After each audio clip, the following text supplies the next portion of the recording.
आज के इस वीडियो में हम आपके साथ गणतंत्र दिवस पर स्पीच देने के लिए 4 स्टेप्स को शेयर करेंगे।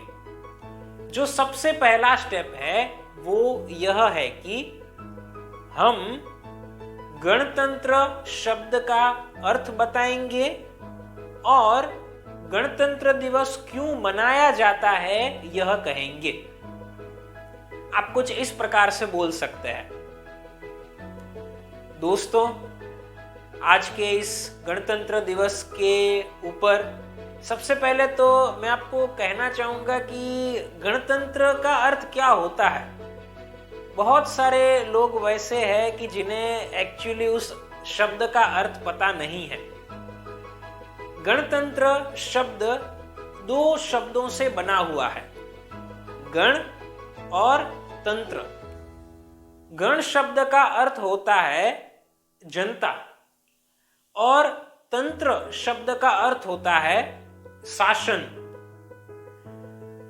शासन को चलाने के लिए जनता के द्वारा जो लोगों का चयन किया जाता है वे शासन को चलाते हैं। तो उसको ध्यान में रखकर गणतंत्र शब्द बोला जाता है, उसका प्रयोग किया जाता है।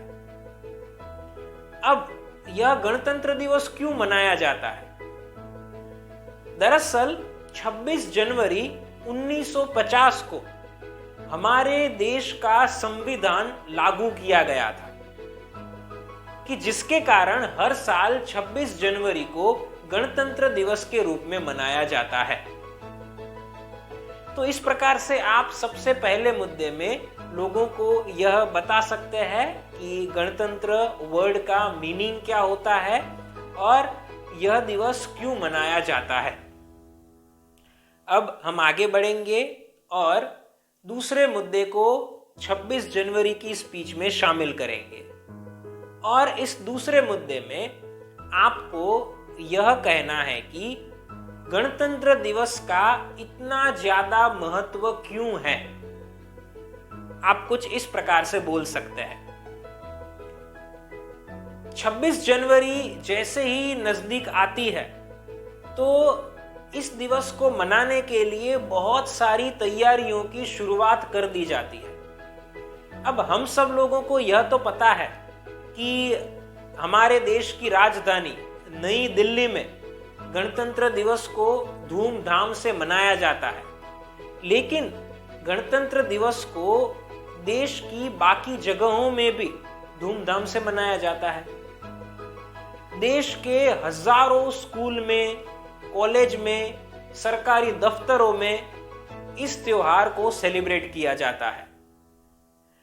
बच्चे, शिक्षक कई दिनों से इस त्योहार की तैयारियां कर रहे होते हैं।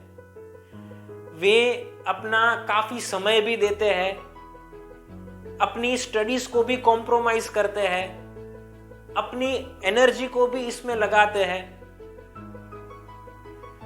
इसके अलावा इस दिवस के सेलिब्रेशन में बहुत बड़े आयोजन होते हैं, जैसे कि बहुत बड़े टेंट लगाए जाते हैं, अत्याधुनिक टेक्नोलॉजी को इस दिवस पर रखा जाता है। तो यहाँ पर एक सवाल होता है कि गणतंत्र दिवस को इतना ज्यादा महत्व क्यों दिया जाता है? तो गणतंत्र दिवस को इतना ज्यादा महत्व इसलिए दिया जाता है कि यह त्योहार हम सबका त्योहार है। यह त्योहार हमारे लिए त्योहार है। यह त्योहार जनता का त्योहार है। कैसे, मैं आपको बताता हूं। जैसे कि आप सभी को पता होगा कि हमारे देश में जनता सर्वोच्च होती है। इसीलिए ऐसा कहा जाता है कि हमारे देश में जनता के द्वारा जनता के लिए और जनता का शासन होता है। हमारे देश के अंदर किसी गांव के सरपंच को चुनने की बात हो या देश के राष्ट्रपति को चुनने की बात हो, प्रत्यक्ष या अप्रत्यक्ष तरीके से जनता ही उनको चुनती है। हर कुछ सालों के बाद उनको जब बदलना होता है तब प्रत्यक्ष या अप्रत्यक्ष रूप से जनता ही उनको बदलती है। तो इसलिए जैसे ही मैंने आपको शुरुआत में कहा कि गणतंत्र, कि जिसका मतलब होता है कि जनता के द्वारा जो लोग शासन करेंगे उनका चयन किया जाता है, इसीलिए गणतंत्र दिवस पर इतना बड़ा सेलिब्रेशन होता है, क्योंकि ये हमारा त्योहार है, हम लोगों के लिए त्योहार है। तो इस प्रकार से आप दूसरे मुद्दे में लोगों को यह बता सकते हैं कि गणतंत्र दिवस को इतना धूमधाम से क्यों मनाया जाता है। अब यहां पर आगे बढ़ना है और हमें इस उत्सव में तीसरा मुद्दा शामिल करना है कि जिस मुद्दे में आपको, ऑडियंस को कोई रोचक जानकारी देनी है। अब ये रोचक जानकारी 26 जनवरी के त्योहार से संबंधित होनी चाहिए। आप कुछ इस प्रकार से बोल सकते हैं। 26 जनवरी के इस त्योहार पर मैं आपसे कुछ और भी कहना चाहूंगा कि क्या आपको पता है कि 26 जनवरी के दिवस पर हमारे राष्ट्रपति ध्वज को फहराते हैं, जबकि 15 अगस्त के दिवस पर हमारे देश के प्रधानमंत्री ध्वजारोहण करते हैं। क्या आपको इसके बारे में जानकारी है? क्या ऐसा क्यों होता है, इसके बारे में आपको पता है?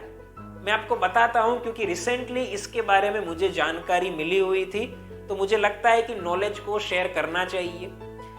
तो यहां पर कुछ ऐसा है कि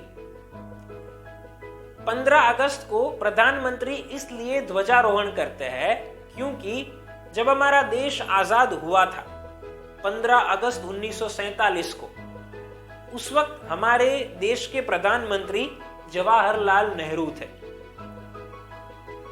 तो अब यहां पर कुछ ऐसा है कि 15 अगस्त 1947 को जवाहरलाल नेहरू ने ध्वजारोहण किया हुआ था, जबकि 26 जनवरी 1950 को जब हमारा संविधान लागू हुआ, उस वक्त हमारे प्रधानमंत्री तो थे ही, लेकिन उसके अलावा हमारे देश में राष्ट्रपति भी थे।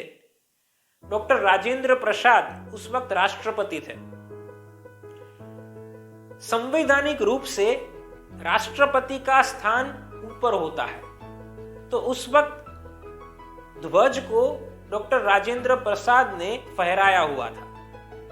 अब वही परंपरा आज भी चली आ रही है कि जिसके कारण 15 अगस्त को प्रधानमंत्री ध्वजारोहण करते हैं और 26 जनवरी को राष्ट्रपति ध्वज फहराते हैं। एक और बात मैं आपको कहना चाहूंगा। अब यहां पर मैंने शब्द यूज किए, ध्वजारोहण करना और ध्वज को फहराना।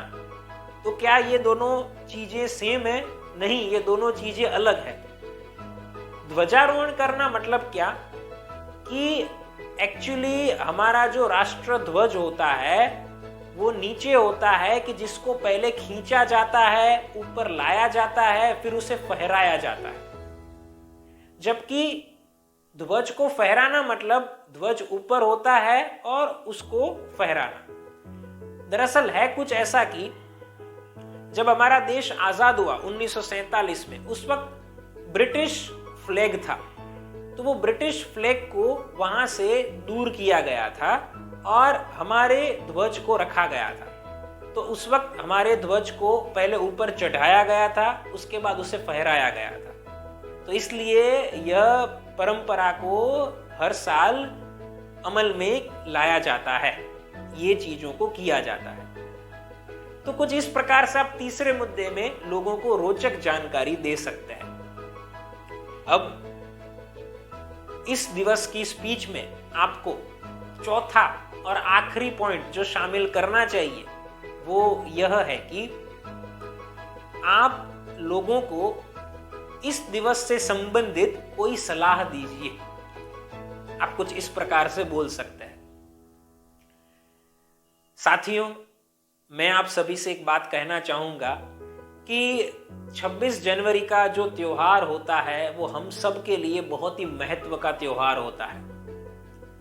लेकिन मैं देखता हूं कि 26 जनवरी के त्योहार पर कुछ लोग वैसे होते हैं कि जो हिस्सा लेते ही नहीं है।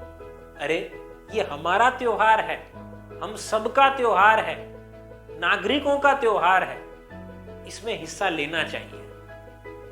26 जनवरी के इस त्योहार पर आप भी हमेशा हिस्सा लीजिएगा और आपके परिवारजनों को भी इसमें भाग लेने के लिए प्रोत्साहित कीजिएगा, क्योंकि अगर हम इस दिन राष्ट्रध्वज को सलामी दे देते हैं और राष्ट्रगीत का गान करते हैं तो उससे भी हमें गर्व महसूस होगा कि जो मुझे अभी ये बोलकर भी गर्व महसूस हो रहा है। और आज आप सभी लोगों ने राष्ट्रगीत गाते समय यह गर्व महसूस किया ही होगा।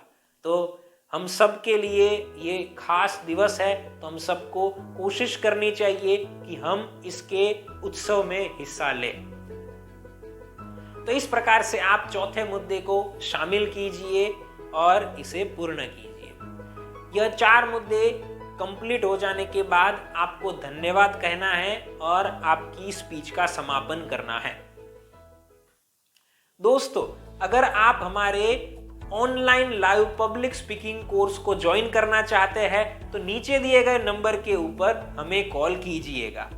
फिर मिलेंगे एक नई वीडियो के साथ। Thank you.